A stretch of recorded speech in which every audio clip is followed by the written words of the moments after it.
Hello friends, very warm welcome in today's lecture. मित्रांनो, आपण जे चॅप्टर डिस्कस करतोय इंट्रोडक्शन टू मायक्रोबायोलॉजी, याच्यामध्ये आतापर्यंत आपण industrial microbiology point of view useful मायक्रोब्सचं application as per as dairy products, probiotics, bread production, vinegar production, soya sauce असेल, Ajinomoto असेल किंवा प्रिव्हियस लेक्चरमध्ये जे आपण डिस्कस केले ते अबाउट बिहेवियरेजेस प्रोडक्शन असेल, ऑर्गॅनिक ॲसिड प्रोडक्शन असेल किंवा असे सबस्टन्सेस जे मायक्रोबियल प्रोसेसिंगने फॉर्म केले जातात त्यांच्याविषयी आपण डिस्कस केलेलं मित्रांनो. आज जो टॉपिक आपण डिस्कस करतोय, जो टॉपिक आज आपण डिस्कस करणार आहेत, पर्टिक्युलरली तुमच्या पेज नंबर 80 वर दिलेला ते म्हणजे अबाउट मायक्रोबियल एन्झाइम्स.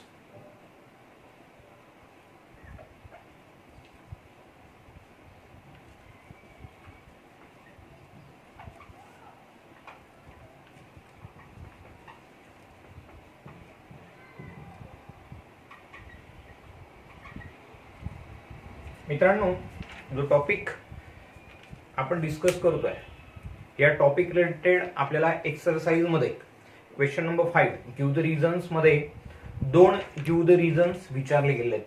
जे गिव्ह द रीजन्स तुमचे आजच्या ह्या टॉपिक वरनं क्लिअर होते. परत रिपीट करतोय, एक्सरसाइज मध्ये आपल्याला क्वेश्चन नंबर 5 क्वेश्चन नंबर 5 मित्रांनो गिव्ह द रीजन्स, याच्यामध्ये तुम्हाला दोन गिव्ह द रीजन्स विचारले गेलेत. त्याच्यातला one of the give the reason असे मित्रांनो, enzymes obtain by microbial processes are mix with detergents. Detergents म्हणजे जसं सोप असेल, त्यानंतर वॉशिंग पावडर असेल, यासारख्या डिटर्जंट सोबत सर्टन मायक्रोबियल एन्झाइम्स ऍड केले जातात, मिक्स केले जातात. त्याचं रिझन तुम्हाला विचारलेलं आहे. ते रिझन सुद्धा तुम्हाला इथं क्लिअर होईल मित्रांनो. आणि सेकंड गिव्ह द रिझन आपल्याला जे विचारलं गेलेलं आहे टेक्स्टबुक मध्ये आपल्या एक्सरसाइज मध्ये, ते म्हणजे microbial enzymes are use instead of chemical catalyst in chemical industry. आज ज्याही इंडस्ट्री, मोठमोठे उद्योग धंदे जे आहेत मित्रांनो, it might be related to food processing related, जिथं जिथं खाद्यपदार्थांची निर्मिती होत असते आणि पर्टिक्युलरली मायक्रो ऑर्गॅनिझम यूज केले जातात, अशा इंडस्ट्रीमध्ये, अशा रासायनिक उद्योगधंद्यांमध्ये केमिकल कॅटलिस्ट ऐवजी केमिकल कॅटलिस्ट ऐवजी मायक्रोबियल एन्झाइम यूज केले जातात. तसे दोन क्वेश्चन, त्याचे दोघांचे आन्सर तुम्हाला ह्या टॉपिक मधून क्लिअर होतील. Okay, so be focus, be concentrate about this topic because there are two question related to this topic. Okay, आता पहा मित्रांनो, as per as microbial enzymes are considered, they are biocatalysts. Remember this point, they are biocatalysts. आता आपण generalise chemical reaction जेव्हा म्हणतो मित्रांनो, समजा A plus B आणि आपण ही केमिकल रिएक्शन कॅरी आउट करण्यासाठी समजा हीट वापरतोय, तर this heat become one sort of catalyst. It become one sort of catalyst. Catalyst सहजासहजी केमिकल रिएक्शन्स मध्ये काय यूज केले जातात, to speed up the rate of chemical reaction. म्हणजे ही केमिकल रिएक्शन जेवढ्या फास्टर रेटने करता येईल, जेवढी फास्टर करता येईल, त्यासाठी आपण कॅटलिस्ट यूज करत असतो. ऍक्च्युअली ते do not participate in chemical reaction but they speed up the rate of chemical reaction, ज्याच्यामुळे आपल्याला फास्टली प्रोडक्ट्स भेटत असतात. यांना तुम्ही रिएक्टन्स म्हणतात आणि रिएक्टन्स मध्ये केमिकल रिएक्शन झाल्यानंतर प्रोडक्ट फॉर्म होतात. मित्रांनो, when we are talking about the microbial enzymes, आपण जेव्हा मायक्रोबियल एन्झाइम्स विषयी जेव्हा विचार करतो मित्रांनो, हे मायक्रोबियल एन्झाइम्स हे केमिकल कॅटलिस्ट ऐवजी वापरले जातात किंवा हे केमिकल कॅटलिस्ट साठी अल्टरनेटिव्ह म्हणून यूज केले जातात इन अ केमिकल इंडस्ट्री. आता याचा one of the reason, because they are biocatalysts, so helps in the to carry out various biochemical process at a faster rate. शेवटी आपण मायक्रो ऑर्गॅनिझम यूज करतोय म्हणजे micro organism म्हटल्यानंतर they are one sort of living organisms. त्यामुळे अशा living ऑर्गॅनिझम्समध्ये जे process किंवा त्यांच्यामुळे जे प्रोसेसेस कॅरी आउट होतात अशा प्रोसेसेसला आपण बायोकेमिकल प्रोसेस म्हणतो. मग पर्टिक्युलरली हे बायो कॅटलिस्ट यूज केले जातात बायोकेमिकल प्रोसेसेसचा रेट स्पीडअप करण्यासाठी. ओके, आता ह्या पर्टिक्युलर बायोकॅटलिस्ट सो कॉल्ड मायक्रोबियल एन्झाईमचे कॅरेक्टरिस्टिक फीचर काय आहेत मित्रांनो? They are active at low pH, even low temperature and low pressure. ज्या कंडिशनला सहजासहजी व्हेरियस केमिकल कॅटलिस्ट इनॅक्टिव्ह असतात, म्हणजे प्रॉपर त्यांची ऍक्टिव्हिटी होत नाही किंवा ते प्रॉपर रोल प्ले करत नाही chemical catalyst. But as per as microbial enzymes are consider they are active. ही सर्वात महत्वाची प्रॉपर्टी मित्रांनो. केव्हा ऍक्टिव्ह होते? ऍट अ लो टेम्परेचर, म्हणजे कमी तापमानात, कमी पीएचला, कमी तापमानात आणि कमी दाबामध्ये सुद्धा असे मायक्रोबियल एन्झाईम्स हे वर्क करत असतात. याच्यामुळे काय होतं? ह्या कॅरेक्टरिस्टिक प्रॉपर्टीमुळे काय होतं मित्रांनो? There is a saving of energy get save. Various प्रोसेसेससाठी जी काही आपण एनर्जी वेस्ट किंवा इन्व्हेस्ट करतो अशी एनर्जी सेव्ह केली जाते. First thing. त्यानंतर सेकंड, आपण म्हणू शकतो ह्या कॅरेक्टरिस्टिक फीचरमुळे इरोजन प्रूफ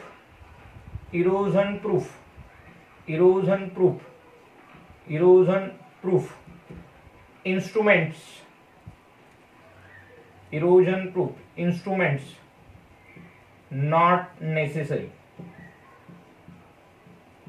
आता तुम्ही म्हणणार सर हा पर्टिक्युलर टॉपिक इथं का डिस्कस केला गेला? आता पहा मित्रांनो, आपल्या घरामध्येच आपण जे काही फूड प्रोडक्ट्स तयार करतो मॉर्निंग, इव्हिनिंग, आफ्टरनून, तर आपण जेही कंटेनर आपण पर्टिक्युलर फूड प्रोसेसिंगसाठी यूज करत असतो, मग फूड प्रोसेसिंगची प्रोसेस कंप्लीट झाल्यानंतर सहजासहजी आपण असे कंटेनर व्हेसल्स हे वॉश करतो आणि वॉश करताना आपण केमिकल एजंट्स जसं विम बार असेल ऑर वी कॅन से काही डिटर्जंट्स असतील ते आपण यूज करतो. मग आपण हेच ऍप्लिकेशन जर समजा इंडस्ट्रियल लेवलला जर पाहिलं तर व्हेरियस फूड प्रोडक्ट्स हे मोठमोठ्या कंटेनर्समध्ये प्रिपेअर केले जातात. मग इट माइट बी पिकल्स असतील, चटणी असेल, इट माइट बी सॉस असेल, राईट, केचप्स असतील, यासारखे फूड प्रोडक्ट हे मोठमोठ्या व्हेसल्स कंटेनर्समध्ये प्रिपेअर केले जातात मित्रांनो. मग हे कंटेनर्स वॉश करण्यासाठी जर समजा आपण केमिकल जर यूज केले, there might be chances of corrosion of such instrument. आणि असे इन्स्ट्रुमेंटची प्राइस ही मित्रांनो लक्षात ठेवायची करोडोंमध्ये असते. करोडोंमध्ये अशा व्हेसलच्या अशा कंटेनरची प्राइस असते. आणि जर समजा असे जर कंटेनर व्हेसल्स हे जर केमिकल यूज केल्यामुळे जर करोड झाले तर अशा इन्स्ट्रुमेंटची इफिशियन्सी कमी होते. First thing. आणि ते पर्टिक्युलर व्हेसल करोड झाल्यामुळे, इरोड झाल्यामुळे ते जे पार्टिकल्स असतात ते फूड प्रोडक्ट्स मध्ये मिक्स होण्याचे चान्सेस असतात. म्हणून सहजासहजी अशा व्हेसल्सला, अशा कंटेनर्सला आपल्याला एक प्रकारे कोटिंग करून घ्यावी लागते. जसं आपण घरात जर तुम्ही आपल्या आई किंवा आजीला जर ऑब्झर्व केलं तर ते काय करतात, इयरली जे काही व्हेसल्स असतात त्याला एक प्रकारे आपण कलही करतो. जसं गॅल्वनायझेशन प्रोसेस तुम्हाला माहिती मित्रांनो, टिनिंग ही प्रोसेस तुम्हाला माहिती आहे. सहजासहजी कुठल्याही मेटॅलिक वस्तूची लाईफ इन्क्रीज करण्यासाठी आपण ह्या प्रोसेसेस करतो. मग जर आपण केमिकल कॅटलाइज ऐवजी जर मायक्रोबियल एन्झाईम्स यूज करतोय तर जेही व्हेसल्स असतील किंवा जेही आपण म्हणू मोठमोठे इन्स्ट्रुमेंट असतील तर त्यांना इरोजन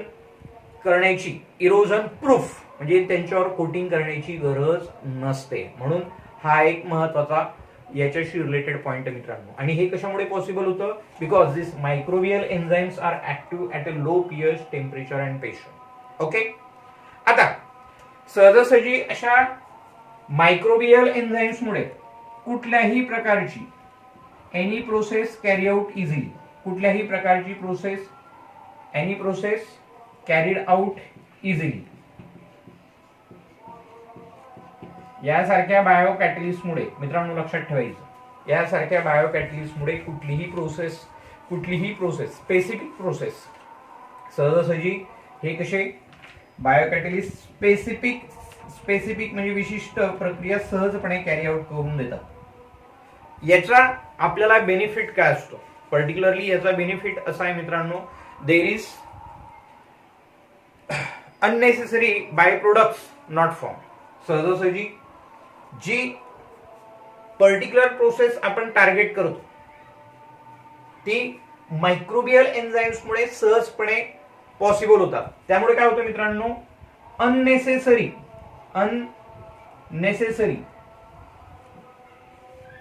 बाय प्रोडक्ट्स किंवा वेस्ट प्रोडक्ट्स नॉट फॉर्म, हे लक्षात ठेवायचं. त्यामुळे वेस्ट प्रोडक्ट बाय प्रोडक्ट्स हे फॉर्म होत नाही.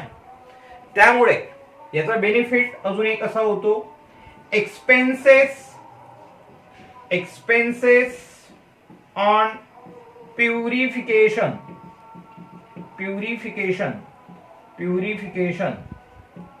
Minimise. Expenses on purification minimize म्हणजे इन्स्टेड ऑफ मायक्रोबियल एन्झाईम्स आपण जर केमिकल कॅटलिस्ट जर एखाद्या पर्टिक्युलर प्रोसेसिंग साठी जर यूज केले मित्रांनो, केमिकल कॅटलिस्ट आपण एखादी स्पेसिफिक प्रोसेस कॅरी आउट करण्यासाठी जर केमिकल कॅटलिस्ट यूज केले इन्स्टेड ऑफ मायक्रोबियल एन्झाईम्स, तिथं काय चान्सेस असतात मित्रांनो, अननेसेसरी बाय प्रोडक्ट्स फॉर्म होऊ शकतात. मायक्रोबियल एन्झाईम यूज केल्यामुळे असे अनवॉन्टेड बाय प्रोडक्ट फॉर्म होत नाही. बरोबर. फर्स्ट थिंग, केमिकल कॅटलिस्ट मुळे सहजासहजी अननेसेसरी बाय प्रोडक्ट्स किंवा वेस्ट मटेरियल आपल्या फायनल प्रोडक्ट मध्ये फॉर्म होतात. त्यामुळे ते अनवॉन्टेड मटेरियल रिमूव्ह करण्यासाठी सुद्धा आपल्याला तिथं खर्च करावा लागतो. मायक्रोबियल एन्झाईम यूज केल्यामुळे सहजासहजी प्युरिफिकेशन ही अवॉइड केली जाते. हा याचा बेनिफिट आहे मायक्रोबियल एन्झाईम यूज केल्याचा. आणि याच्या व्यतिरिक्त अजून जर तुम्हाला बेनिफिट सांगायचं झालं तर एलिमिनेशन, याच्यामुळे काय होतं, स्पेसिफिक प्रोसेसेस कॅरी आउट केल्यामुळे एलिमिनेशन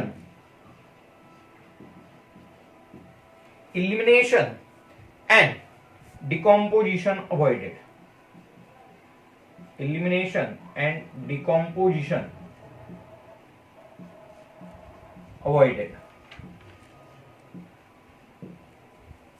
सहजासहजी एलिमिनेशन डिकॉम्पोजिशन अवॉइड होतं मित्रांनो. याच्या व्यतिरिक्त मायक्रोबियल एन्झाईमचे अदर कॅरेक्टरिस्टिक फीचर जर तुम्हाला सांगायचे झाले मित्रांनो, such microbial enzymes can be reused again. Chemical catalyst आपण परत यूज करू शकत नाही. एखाद्या केमिकल प्रोसेस मध्ये तुम्ही जे केमिकल कॅटलिस्ट यूज करता ते आपण परत रियूज करू शकत नाही. आता केमिकल कॅटलिस्ट मुळे सहजासहजी इन्स्ट्रुमेंटचं करोजनचे चान्सेस असतात. मायक्रोबियल एन्झाईम्स मुळे सहजासहजी करोजनचे चान्सेस अवॉइड केले जातात. मग लक्षात ठेवायचं मित्रांनो, असे मायक्रोबियल एन्झाईम्स कसे असतात, दे आर इको फ्रेंडली. कसे असतात मित्रांनो, दे आर इको फ्रेंडली. आता हे कॅरेक्टरिस्टिक झाले मित्रांनो, हे ते कॅरेक्टरिस्टिक आहे ज्याच्यामुळे मायक्रोबियल एन्झाईम्स हे केमिकल कॅटलिस्ट ऐवजी केमिकल इंडस्ट्रीमध्ये यूज केले जातात. These are the characteristic of microbial enzymes, जे आज त्यांची पॉप्युलॅरिटी इन्क्रीज होते इन्स्टेड ऑफ केमिकल कॅटलिस्ट. हे एका गिव्ह द रिझनचा आन्सर झाला. आता असे मायक्रोबियल एन्झाईम्स, समजा असे मायक्रोबियल एन्झाईम्स जर आपण डिटर्जंट्स मध्ये जर मिक्स केले मित्रांनो, कशामध्ये, सर्टन डिटर्जंट्स मध्ये जर आपण समजा मायक्रोबियल एन्झाईम्स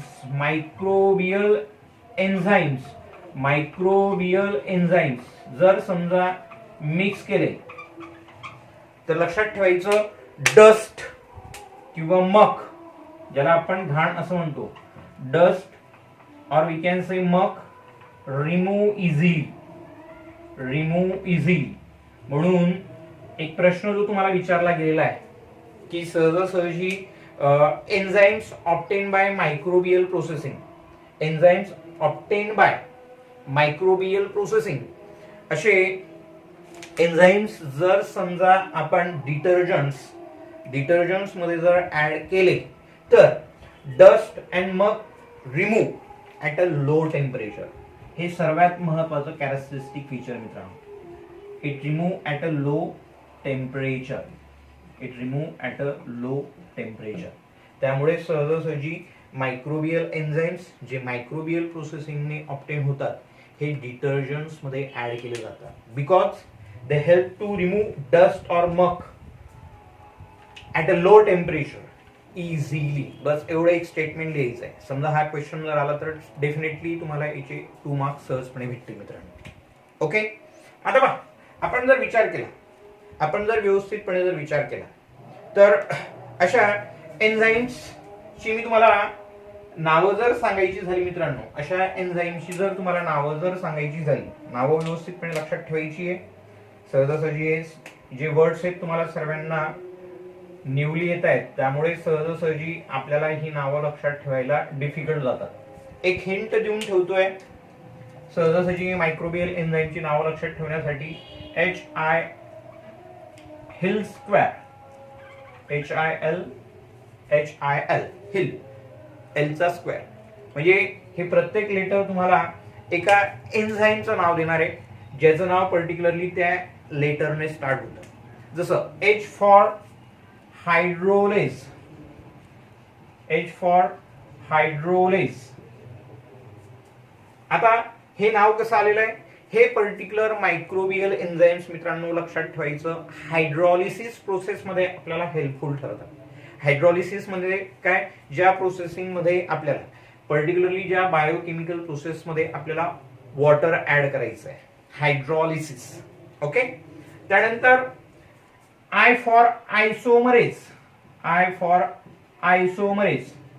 मग हे particular microbial enzyme isomeric type of जे बायोकेमिकल रिएक्शन असतात त्याच्यामध्ये आपल्याला हेल्पफुल ठरतात. त्यानंतर नेक्स्ट एक्झाम्पल द्यायचं झालं तर लायेज अँड लायगेज. या 4 एन्झाइमची नावं मित्रांनो तुमच्या टेक्स्टबुक मध्ये दिलेली आहेत. सहजासहजी नावं लक्षात ठेवण्यासाठी तुम्हाला एक हिंट वर्ड दिलाय, हिल स्क्वेअर, HIL स्क्वेअर म्हणतोय. H for hydrolase, I for isomerase, L for lyase, L for ligase. मित्रांनो, ह्या मायक्रोबियल एन्झाइमचा यूज करून आपण व्हेरियस फूड प्रोडक्ट्स तयार करत असतो. जसं प्रोटीएज एन्झाइम तुम्ही स्टडी केला मित्रांनो, पर्टिक्युलरली प्रोटीएज एन्झाइम जो आपण स्टडी केला चीज प्रोडक्शन साठी, तर आपण यासारख्या एन्झाइम, प्रोटीएज हा सुद्धा एक एन्झाइम तुम्ही इथं एनलिस्ट करू शकतात. प्रोटीएज जो पर्टिक्युलरली एका विशिष्ट प्रकारच्या फंगल स्ट्रेन पासून ऑब्टेन केला जातो. मग सहजासहजी आपण अशा मायक्रोबियल एन्झाइम्सचा यूज करून जे फूड प्रोडक्ट्स तयार करतो मित्रांनो ते म्हणजे चीज. ते म्हणजे काय मित्रांनो? चीज. लक्षात ठेवा. त्यानंतर व्हेरियस प्लांट एक्स्ट्रॅक्ट्स. त्यानंतर टेक्सटाईल म्हणजे खाद्य किंवा कापड उद्योगामध्ये सुद्धा आपण यांचा यूज करत असतो. Even in a leather industry और even in a paper. Even such microorganisms are used in a pharmaceutical medicines or in a pharmaceutical company.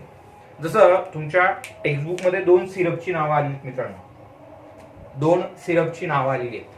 आता पहा, पर्टिक्युलरली आपण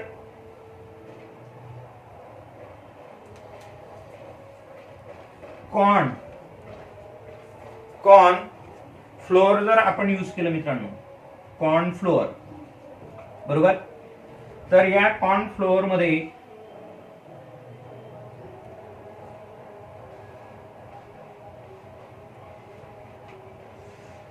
कॉर्न फ्लेवर मध्ये मित्रांनो जर आपण समजा जर आपण लॅक्टोबॅसिलस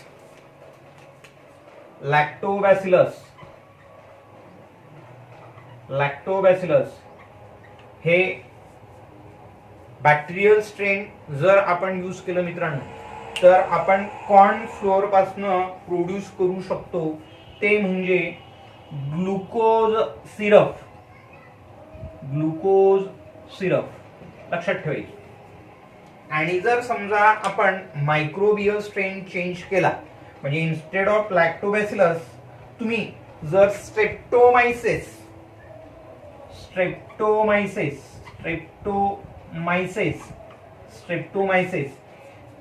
हे बॅक्टेरियल स्ट्रेन जर आपण समजा ऍड केलं मित्रांनो, तर जे सिरप प्रोड्यूस होतं that syrup is nothing but the fructose syrup. कुठलं सिरप फॉर्म होतं मित्रांनो? Fructose syrup. लक्षात ठेवायचं. बॅक्टेरियल स्ट्रेन सोर्स एकच आहे. कॉर्न फ्लोअर म्हणजे काय मित्रांनो? मक्याचं पीठ. या मक्याच्या पिठामध्ये जर समजा आपण लॅक्टोबॅसिलस हे जर मायक्रोबियल एन्झाईम किंवा हे जर मायक्रोबियल स्ट्रेन जर आपण ऍड केलं, तर आपल्याला प्रोड्यूस होत असतं मित्रांनो ग्लुकोज सिरप. आणि इन्स्टेड ऑफ लॅक्टोबॅसिलस आपण जर स्ट्रेप्टोमायसिस जर ऍड केलं, तर फॉर्म होत असतो फ्रुक्टोज सिरप. म्हणजे हे कशामुळे पॉसिबल झालं? तर यांच्या ह्या पर्टिक्युलर मायक्रोबियल स्ट्रेन पासनं प्रोड्यूस होणाऱ्या मायक्रो एन्झाईम्स मुळे हे शक्य झालं. एकच प्रोडक्ट का तयार झाला नाही? स्टार्टिंग मटेरियल तर एकच आहे, पण फॉर्म होणारे प्रोडक्ट वेगवेगळे आहेत ना मित्रांनो. एकापासून ग्लुकोज, एकामुळे ग्लुकोज सिरप तयार होत आहे, तर एकामुळे फ्रुक्टोज सिरप. आणि हे जे सिरप असतात मित्रांनो, हे सिरप यूज केले जातात फार्मास्युटिकल मेडिसिन्स मध्ये.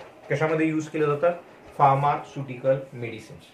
होप सो मायक्रोबियल एन्झाईम्स हा टॉपिक तुमचा क्लिअर झाला असेल. एकदम सिंपल सोप्या वेने तुम्हाला मी हा क्लिअर केलेला आहे. ओके, याच्याशी रिलेटेड 2 क्वेश्चन सुद्धा आपण डिस्कस केले मित्रांनो. आता नेक्स्ट टॉपिक आपण जो डिस्कस करतोय मित्रांनो, तो आहे झॅन्थम गम. आता याच्याशी रिलेटेड सुद्धा आपल्याला एक्सरसाइज मध्ये एक महत्वाचा क्वेश्चन विचारला गेला मित्रांनो. हा क्वेश्चन माइट बी पॉसिबल आहे की तुमच्या अॅन्युअलच्या एक्झाम मध्ये विचारला जाऊ शकतो. जवळपास आज तुमचे 3 ते 4 क्वेश्चन सहजपणे तयार होणार आहेत मित्रांनो. 3 ते 4 क्वेश्चन आज सहजपणे तयार होणार आहेत. त्यामुळे लेक्चर केअरफुली लिसन करा, फोकस करा आणि लेक्चरवर कॉन्सन्ट्रेट असू द्या.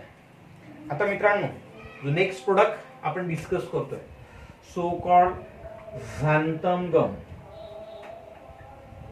हा आपण एक विशिष्ट मायक्रो ऑर्गॅनिझम यूज केल्यामुळे तयार झालेला प्रोडक्टचं नाव मित्रांनो झॅन्थम गम.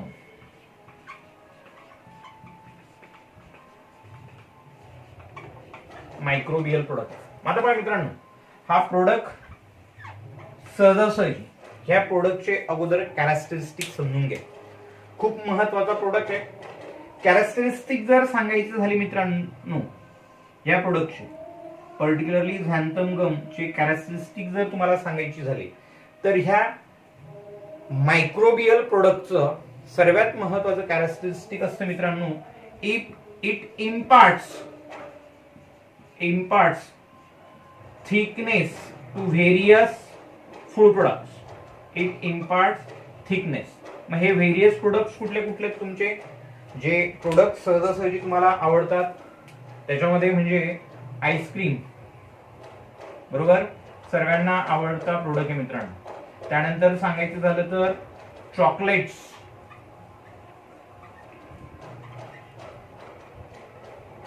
पडिंग्स, त्यानंतर व्हेरियस ड्रिंक्स जसं तुम्ही माझा, मिरिंडा वगैरे हे जे थिक ड्रिंक यूज करतात मित्रांनो, बरोबर. त्यानंतर सांगायचं झालं तर व्हेरियस मिल्क शेक जे तुम्ही यूज करतात, मिल्क शेक्स यासारख्या फूड प्रोडक्ट्स मध्ये त्या पर्टिक्युलर फूड प्रोडक्टला थिकनेस म्हणजे त्याला थोडा घट्टपणा यावा यासाठी त्याच्यामध्ये काय ऍड केलं जातं, झॅन्थम गम.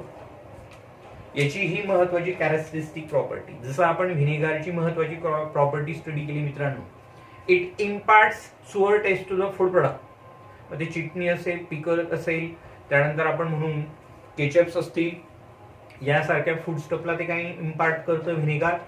4% ऍसिटिक ऍसिड ते इम्पार्ट करून देतं सुअर टेस्ट आणि प्रिझर्वेशन सुद्धा. तसं झॅन्थम गमचं सर्वात महत्वाची कॅरेक्टरिस्टिक प्रॉपर्टी काय, इट इम्पार्ट्स थिकनेस.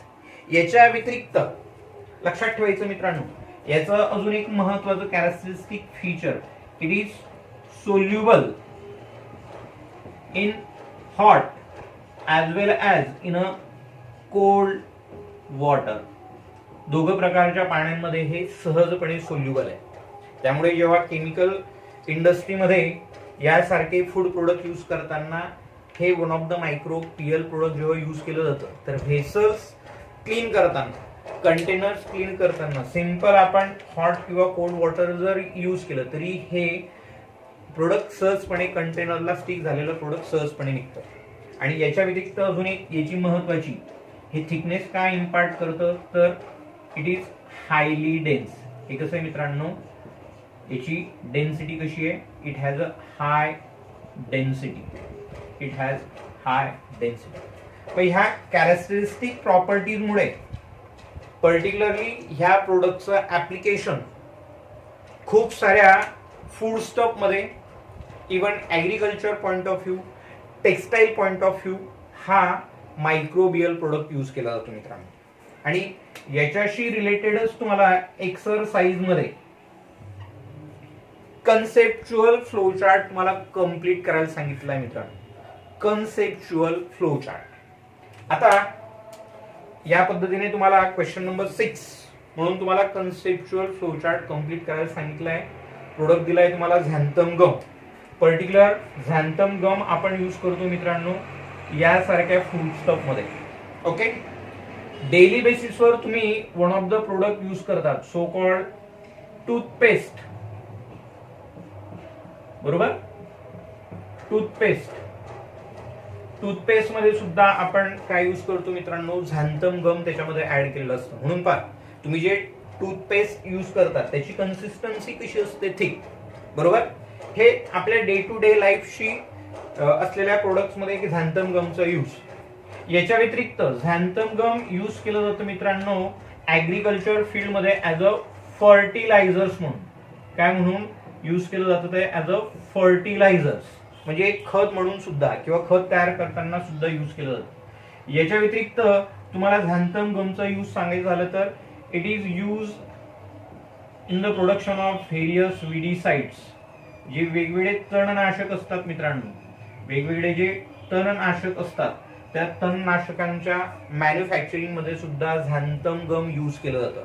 याच्या व्यतिरिक्त झॅन्थम गमचा यूज सांगायचं झालं तर इन पेपर प्रोडक्शन, पेपर इंडस्ट्रीमध्ये सुद्धा झॅन्थम यूज केला जातो to produce high quality paper.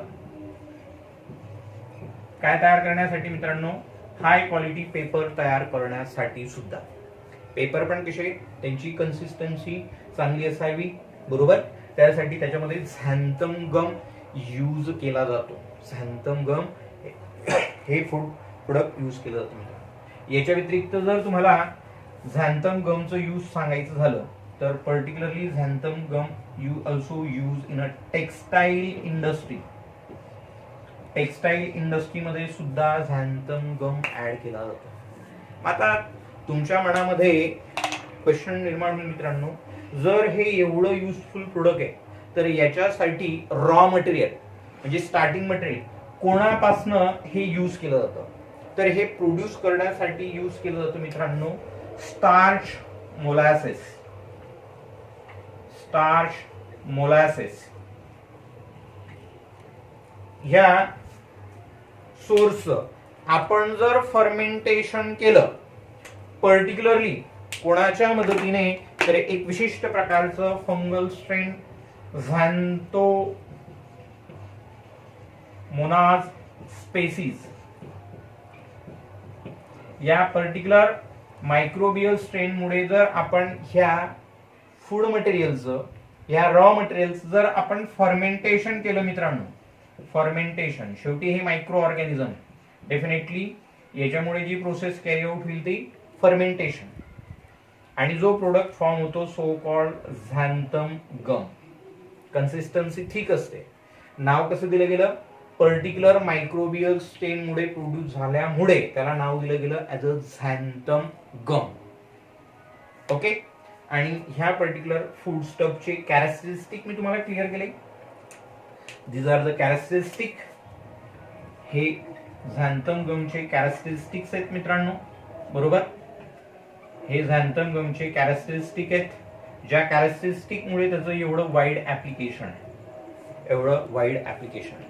आणि आपल्याला एक्सरसाइज मध्ये जो क्वेश्चन विचारला गेलाय मित्रांनो, तो पर्टिक्युलरली तुम्हाला हा कन्सेप्च्युअल फ्लोचार्ट कंप्लीट करायला सांगितलाय. असा आहे वन ऑफ द महत्वाचा क्वेश्चन तुमचा तयार होतो. याच्या व्यतिरिक्त अजून एक महत्वाचा क्वेश्चन तुम्हाला विचारला जाऊ शकतो as per as fill in the blank is consider. Xanthan gum is produced by fermentation of starch molasses by using dash dash dash.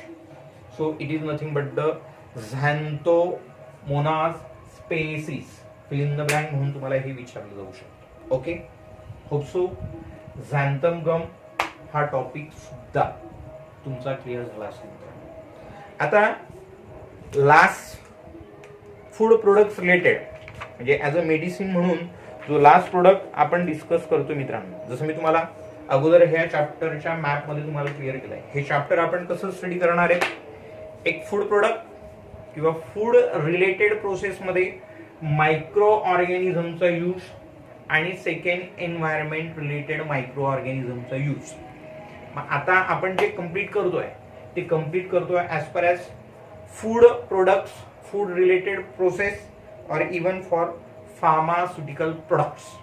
मग आता one of the pharmaceutical products जो इथं तुम्हाला डिस्कस केलाय, it is nothing but the antibiotics, ज्यांना आपण प्रतिजैविके असं म्हणत असतो.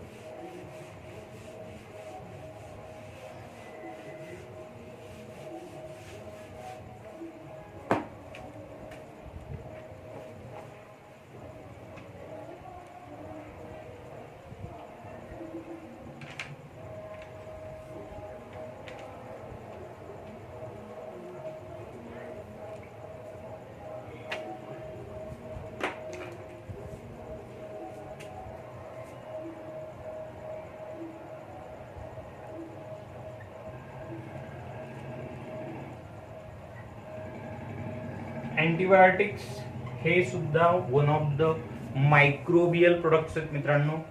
लास्ट इयर आपण युजफुल अँड हार्मफुल मायक्रोब्स ह्या चॅप्टर मध्ये हा पर्टिक्युलर टॉपिक डिस्कस केलेला आहे.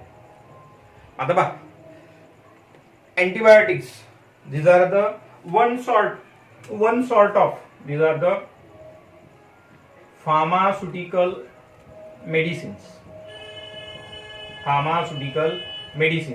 particularly used in human beings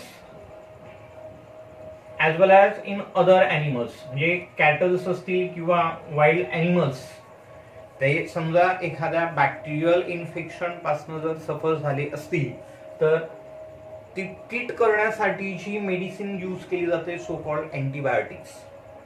अँटीबायोटिक्सचं संशोधन हे 20th सेंचुरी मधलं मेडिसिन मधलं एक प्रकारे रिव्होल्यूशन आहे. इट इज रिव्होल्यूशन म्हणजे काय, उत्क्रांती in the field of medicine.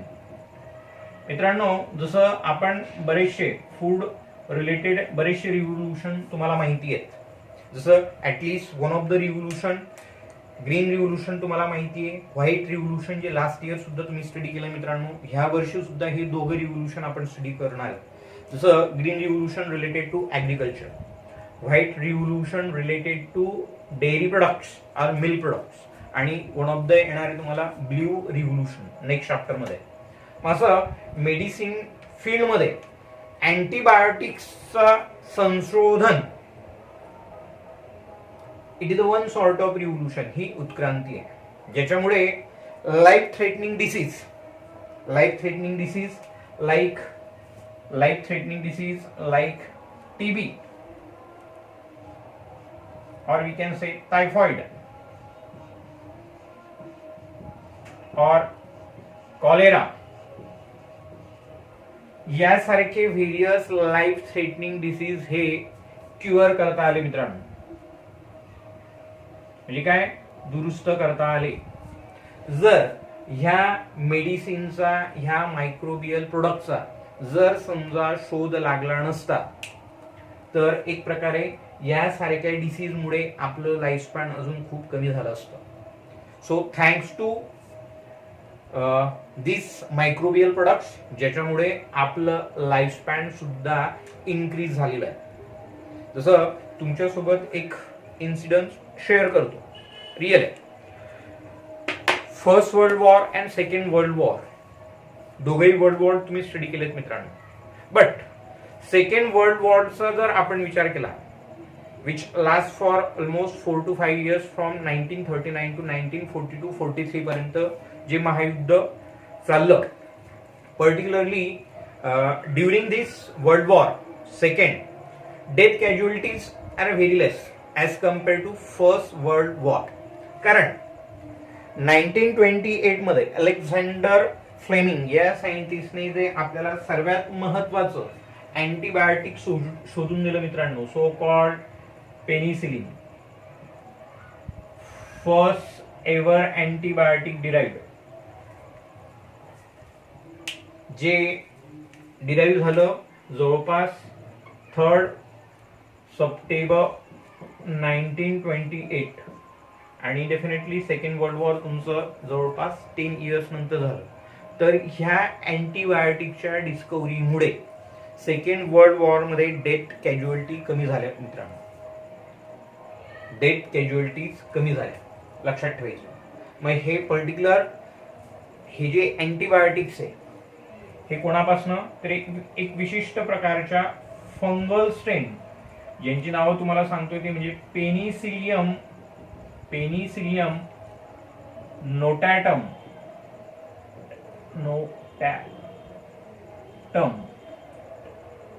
and penicillium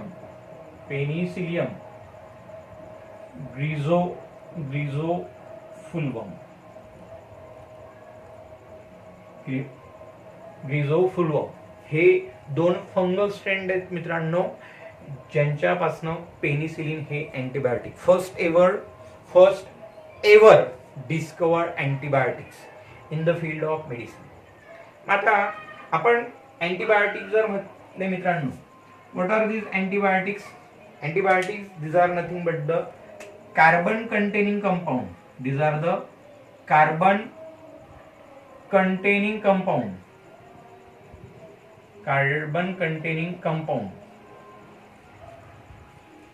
Carbon containing compound basically obtained from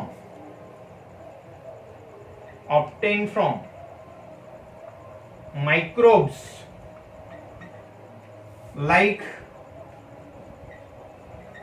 bacteria and fungus. जे कोणापासून ऑब्टेन केले जातात मित्रांनो, certain kinds of bacteria and fungus. And such carbon containing compound so called antibiotics R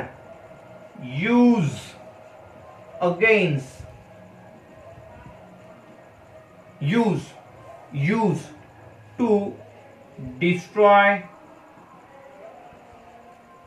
or kill or prevent the growth of harmful microbes particularly pathogen जे असतात certain kinds of bacteria. म्हणजे mostly antibiotic कोणाच्या against use केले जातात मित्रांनो? They are use against harmful bacteria. मग antibiotics जर आपण विचारात घेतले मित्रांनो, तर असे अँटीबायोटिक्स तुम्ही लास्ट इयर 2 प्रकारचे स्टडी केलेले आहेत. One is broad spectrum antibiotics, right? Broad spectrum antibiotics means the antibiotics that are used, broad means ka huge or large number of harmful bacterium. The antibiotics that are used against wide variety of हे antibiotics कोणाच्या against use केले जातात? दे are use against wide variety of bacterium. म्हणजे अशा broad spectrum अँटीबायोटिकची जर तुम्हाला example द्यायची झाली तर हिंट लक्षात ठेवायचं आटा. आता ह्या प्रत्येकाच्या याच्यावरनं एक विशिष्ट अँटीबायोटिकचं नाव स्टार्ट होतं मित्रांनो. नावं पण एकदम टेरिफिक आहेत. नाही तुम्हाला 2 वेळेस 3 वेळेस 4 वेळेस 5 वेळेस प्रॉपर प्रोनाउन्सिएशनने तुम्हाला हे रीड करावे लागतील आणि राईट सुद्धा करावे लागतील. जसं A for ampicillin, T for tetracycline, A for again amoxicillin, आटा. हे 3 अँटीबायोटिक्स कसे आहेत मित्रांनो? these are the broad spectrum antibiotics. याच्या व्यतिरिक्त अजून काही नावं तुम्हाला येणार आहेत ह्या चॅप्टर मध्ये, ते पण तुम्हाला एका ट्रिकने सांगणार आहे नावं. तत्पूर्वी अँटीबायोटिकचा जो सेकंड टाइप आहे मित्रांनो, it is called narrow spectrum. Narrow spectrum म्हणजे काय? जे अँटीबायोटिक स्पेसिफिक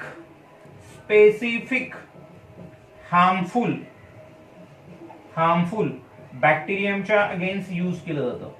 अशा अँटीबायोटिक्सला आपण काय म्हणतो? Narrow spectrum antibiotics. मग याच्यासाठी एक कोडवर्ड जे देतोय नॅरो स्पेक्ट्रम साठी, PEG. आता P फॉर तुम्हाला माहिती मित्रांनो, P for penicillin,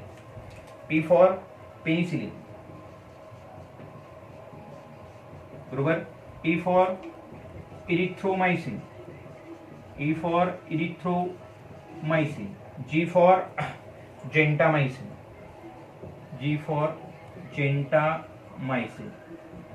for gentamicin, आता याच्या व्यतिरिक्त अजून ज्या अँटीबायोटिकची नावं तुम्हाला दिलेली आहेत त्या अँटीबायोटिकची नावं लक्षात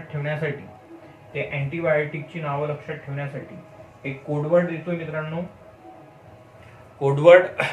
कोडवर्ड व्यवस्थितपणे लक्षात ठेवायचं आहे. कोडवर्ड देतोय तुम्हाला जेन SV, जनरेशन SV. जनरेशन साठी शॉर्ट फॉर्म कसा यूज केला तो GNSV.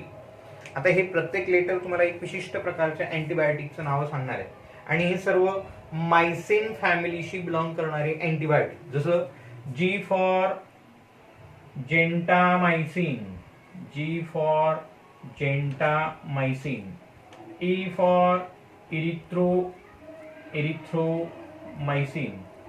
E for erythromycin, N for neomycin,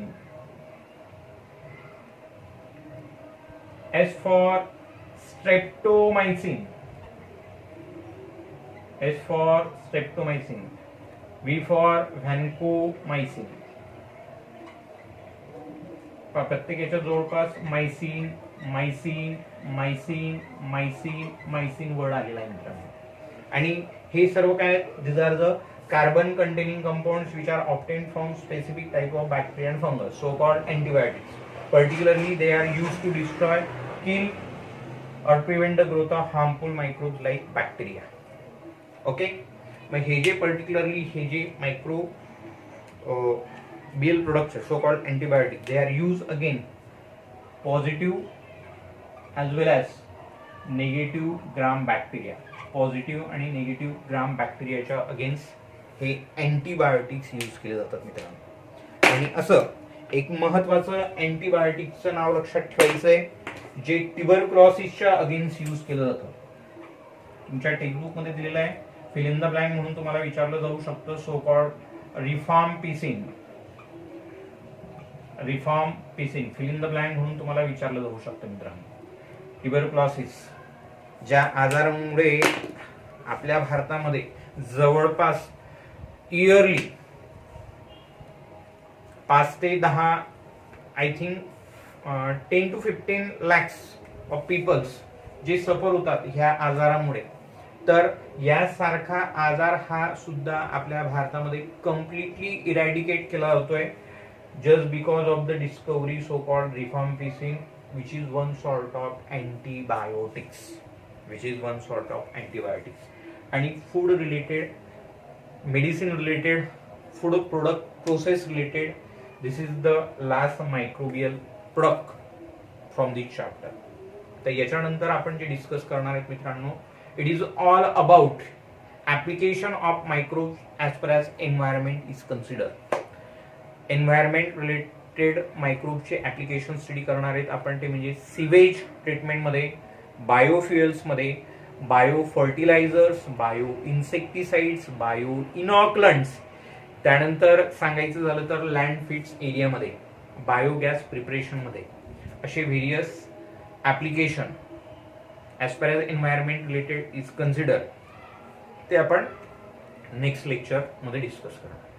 If you have any doubts as far as these topics are considered, so called microbial enzymes, so called xanthan gum and so called antibiotics, याच्याशी related जर तुम्हाला काही doubts असतील, feel free to ask anytime. You are warm welcome. Okay, dear friends, today we will stop here. Till then, take care of yourself and your family. Have a nice day. Thank you.